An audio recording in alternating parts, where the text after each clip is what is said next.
Class 10 students, তোমাদের সাথে আমি সমাজবিজ্ঞানের একটি চ্যাপ্টার আন্তর্জাতিক সংস্থা, রাষ্ট্রসংঘ এবং অন্যান্য এটা নিয়ে আলোচনা শুরু করেছিলাম। তো লাস্ট ক্লাসে আমি তোমাদেরকে যতটুকু আলোচনা করেছিলাম সেগুলির মধ্যে ছিল রাষ্ট্রসংঘের গঠন কিভাবে হলো, এটার নীতি উদ্দেশ্য এবং সেই সাথে রাষ্ট্রসংঘের যে 6টা অঙ্গ আছে সেই অঙ্গগুলির মধ্যে 3টা অঙ্গ নিয়ে আলোচনা করেছিলাম। আজকে আমি এই চ্যাপ্টারের বাকি অংশটুকু নিয়ে তোমাদের সাথে আলোচনা করব। রাষ্ট্রসংঘের যে 4 নম্বর যেটা অঙ্গ হচ্ছে সেটা হচ্ছে ন্যায়রক্ষী পরিষদ। তার আগে আমরা পড়েছি সাধারণ সভা, নিরাপত্তা পরিষদ, অর্থনৈতিক এবং সামাজিক পরিষদ, এই 3টা অঙ্গ নিয়ে পড়েছিলাম। আজকে শুরু করছি ন্যায়রক্ষী পরিষদ নিয়ে। তো ন্যায়রক্ষী পরিষদ যেটাকে বলা হয় ট্রাস্টিশিপ কাউন্সিল। তো এটাতে আমি শুরুতেই বলে দিই, এই যে ন্যায়রক্ষী পরিষদ, এই পরিষদটা কিন্তু এখন আর এটার কোনো কাজ নেই। যদিও এটা রাষ্ট্রসংঘের অঙ্গ হিসেবে আছে, কিন্তু বর্তমানে এটার আর কোনো কাজ নাই। কেন নাই?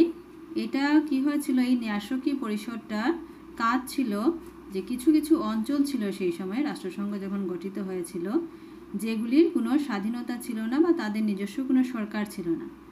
তখন ন্যায়রক্ষী পরিষদ কী করেছিল, এই স্থানগুলিকে যাতে স্বাধীনতা লাভের উপযুক্ত করে তোলা যায় সেরকমই কাজ করেছিল এই ন্যায়রক্ষী পরিষদ। তো এটাকে আমি এখানে পড়ে শোনাচ্ছি কি লেখা আছে দেখো, যে রাষ্ট্রসংঘের সনদের 76 নম্বর অনুচ্ছেদে ন্যায়রক্ষী পরিষদের কথা উল্লেখ আছে। ন্যায়রক্ষী পরিষদের অন্তর্ভুক্ত দেশগুলোর জনসাধারণকে অর্থনৈতিক, রাজনৈতিক, সামাজিক এবং শিক্ষার ক্ষেত্রে প্রাগ্রসর করে এবং স্বাধীনতা লাভের পক্ষে উপযুক্ত করে তোলার জন্যই এই পরিষদ গঠিত হয়েছিল।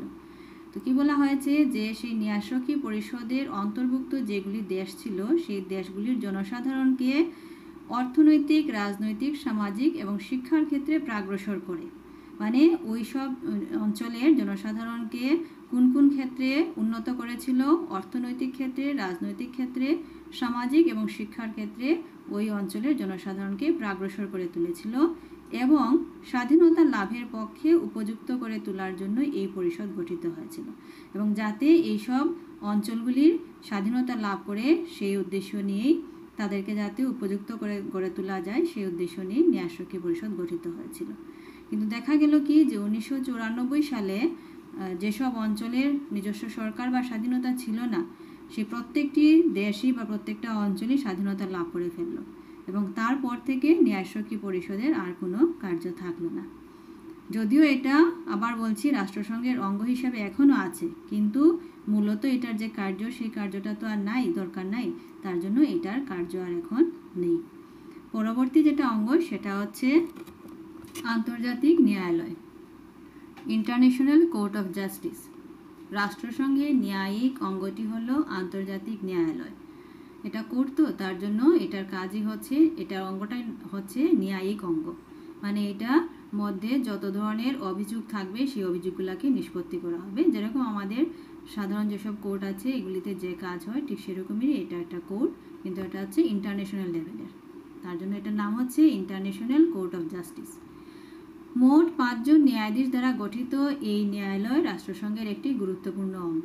এখানে 5 লেখা আছে, এটা বইটা পুরনো, তো এখানে বর্তমানে যে ন্যায়াধীশের সংখ্যা সেটা হচ্ছে 15। এটা হচ্ছে রাষ্ট্রসংঘের একটি গুরুত্বপূর্ণ অঙ্গ। রাষ্ট্রসংঘের সকল সদস্য রাষ্ট্র এই আদালতের সদস্য, মানে যত সদস্য রাষ্ট্র আছে রাষ্ট্রসংঘের, 193টি রাষ্ট্র নিয়ে তো রাষ্ট্রসংঘ গঠিত, তো সেই সকল সদস্য রাষ্ট্র এই আদালতের সদস্য।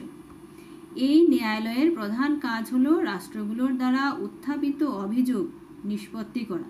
তার মানে রাষ্ট্রসংঘের যত সদস্য রাষ্ট্র আছে এইগুলি দিয়ে যদি কোনো অভিযোগ উত্থাপিত হয়, অভিযোগ ওঠে, তখন সেই অভিযোগকে নিষ্পত্তি করাই হচ্ছে এই আদালতের কার্য। এই আদালতের রায় বিবদমান রাষ্ট্র মানতে বাধ্য, মানে এই আদালত যে রায় দেবে সেই রায়টিকে যে অভিযোগ তুলল যে দেশ বা যার বিরুদ্ধে অভিযোগ উঠেছে সেই বিবদমান রাষ্ট্রগুলি এই আদালতের রায়টাকে মানতে হবেই, মানতে ওরা বাধ্য। এবার হচ্ছে একটা ইম্পর্টেন্ট জিনিস দেখো, এই আন্তর্জাতিক ন্যায়ালয়ের হেডকোয়ার্টার হচ্ছে নেদারল্যান্ডে।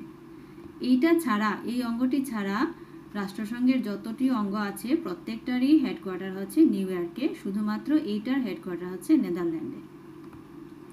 পরবর্তী বা যেটা শেষ অঙ্গ সেটা হচ্ছে সচিবালয়, সেক্রেটারিয়েট। সচিবালয় হলো রাষ্ট্রসংঘের প্রাণকেন্দ্র স্বরূপ। এটি সচিব প্রধান এবং অন্যান্য কর্মচারী নিয়ে গঠিত। তো এই সচিবালয়ে কে কে থাকে? একজন সচিব প্রধান থাকবেন, যাকে বলা হয় সেক্রেটারি জেনারেল, এবং আরও অন্যান্য কর্মচারী, তাদের সবাইকে নিয়ে এই সচিবালয় গঠিত। তো সেই কর্মচারীর সংখ্যা অনেকই হতে পারে, মানে হাজারের উপরেও আছে, কারণ রাষ্ট্রসংঘের মধ্যে যত সব অঙ্গ আছে বা যত ধরনের এই অঙ্গগুলিতে যত ধরনের কর্মচারী কাজ করছে সবাইকেই নিয়ে এবং সেই সাথে সচিব প্রধানকে নিয়ে এই সচিবালয় গঠিত। এই সচিবালয় রাষ্ট্রসংঘের সকল সিদ্ধান্ত রূপায়িত করে, মানে রাষ্ট্রসংঘের যত ধরনের সিদ্ধান্ত নেয় সেগুলিকে কাজে লাগানো বা রূপায়িত করা হচ্ছে সচিবালয়ের কাজ। রাষ্ট্রসংঘের সনদের 97 নম্বর অনুচ্ছেদ অনুসারে নিরাপত্তা পরিষদের অনুমোদন ক্রমে সাধারণ সভা সচিব প্রধানকে নিয়োগ করে। তো যিনি সচিব প্রধান, উনি যে নিয়োগ হবেন, ওনাকে যে নিয়োজিত করা হবে বা নিযুক্ত করা হবে, কিভাবে হবেন? নিরাপত্তা পরিষদের অনুমোদন ক্রমে সাধারণ সভায় সচিব প্রধানকে নিয়োগ করে। তার মানে নিরাপত্তা পরিষদের অনুমোদন লাগবে এবং সেই অনুমোদন অনুসারে সাধারণ সভা সচিব প্রধানকে নিয়োগ করে। সচিব প্রধান নিয়োগের ক্ষেত্রে নিরাপত্তা পরিষদের স্থায়ী সদস্য রাষ্ট্রের ভূমিকা গুরুত্বপূর্ণ। তো স্থায়ী সদস্য রাষ্ট্র আমরা কতজন জানি? 5টি সদস্য রাষ্ট্র আছে। তো সেই 5টি সদস্য রাষ্ট্রের খুব গুরুত্বপূর্ণ ভূমিকা থাকে যখন সচিব প্রধানকে নিয়োগ করা হয়। সচিব প্রধানের কার্যকাল 5 বছর। তিনি পুনরায় নির্বাচিত হতে পারেন, মানে একজন ব্যক্তি একবার যদি সচিব প্রধান হিসেবে নির্বাচিত হন, 5 বছর পরে যখন আবার নির্বাচন হবে তখন ওনাকে আবার নির্বাচিত করা যেতে পারে। রাষ্ট্রসংঘের প্রথম সচিব প্রধান ছিলেন নরওয়ের ট্রাইব হালডান লি। এটা খুব ইম্পর্টেন্ট যে সচিব প্রধান, রাষ্ট্রসংঘের প্রথম সচিব প্রধানকে, উনার নাম হচ্ছে ট্রাইব হালডান লি এবং উনি হচ্ছেন নরওয়ের লোক। বর্তমান সচিব প্রধান হলেন দক্ষিণ কোরিয়ার ব্যান কি মুন। তো এটা পুরনো বই, তার জন্য বর্তমানে যে সচিব প্রধান উনি কিন্তু কোরিয়ার ব্যান কি মুন নন, উনার নাম হচ্ছে অ্যান্টোনিও গুটেরাস। উনি হচ্ছেন পর্তুগালের লোক এবং উনি হচ্ছেন 9th বা 9ম সেক্রেটারি জেনারেল। 2007 সালের জানুয়ারি থেকে ইনি কার্যনির্বাহ করে চলেছেন, মানে এখানে ব্যান কি মুনের কথা বলা আছে। আচ্ছা, এবারে দেখো একটা জিনিস, এই যে ছবিটা আছে, এই ছবিটা হচ্ছে ব্যান কি মুনের ছবি। আচ্ছা, যাই হোক, ওনার পেছনে যে একটা লগো আছে দেখতে পাচ্ছ, এইটা হচ্ছে কিন্তু রাষ্ট্রসংঘের লগো।